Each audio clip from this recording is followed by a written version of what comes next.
नमस्कार मैत्रिणींनो, आज मी बनवले आहे तंदूर आणि तंदूर बनवलेले आहे मी एअर फ्रायरमध्ये। फक्त 20 मिनिटात होणारे तंदूर आहेत आणि ह्याला कसल्याही तेलाचा वापर मी इथे केलेला नाही। चला तर आपण रेसिपी बघूया। इथे मी अर्धा किलो चिकन घेतलेले आहे आणि मी त्यात 2 ते 3 चम्मच दही टाकून घेत आहे। हे मी वाटण टाकून घेत आहे। खाली मी डिस्क्रिप्शनमध्ये वाटणाची माहिती दिलेली आहे। इथे मी अर्धा चम्मच हळद टाकलेली आहे आणि काश्मीरी लाल मिर्च टाकून घ्यायची आहे 1 चम्मच। इथे मीठ टाकून घ्यायचं आहे आपल्याला चवीप्रमाणे। इथे मी कॉर्न फ्लावर टाकलेले आहे 1 चम्मच आणि 1 चम्मच तांदळाचे पीठ घेतलेले आहे। इथे आपल्याला 1 लिंबाचा रस टाकून घ्यायचा आहे। इथे आपल्याला व्यवस्थित मिक्स करून घ्यायचं आहे, जेणेकरून चिकनला व्यवस्थित मसाला आणि दही व्यवस्थित लागेल आणि थोडीशी कोथिंबीर टाकून रेडी करून घ्यायचं आहे।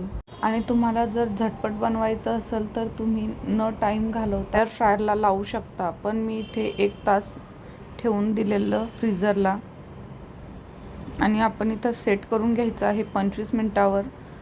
प्री हीट करून घ्यायचं आहे पहिले 5 मिनिटं आणि नंतर त्यात आपल्याला चिकनचे पीस व्यवस्थित ठेवायचे आहे।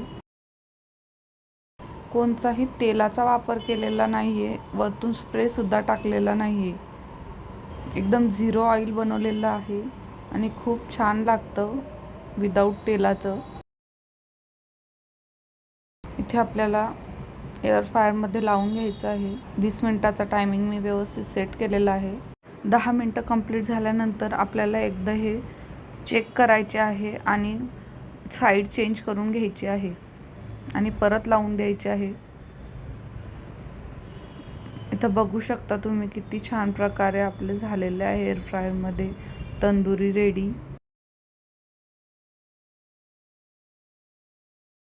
चला तर आपली रेसिपी इथे रेडी झालेली आहे। तुम्हाला हे चिकन तंदूर कसे वाटले ते मला कमेंट करून नक्की सांगा आणि आवडलेस तर लाईक करा आणि अशाच नवीन नवीन रेसिपींसाठी मला फॉलो करा। थँक्यू।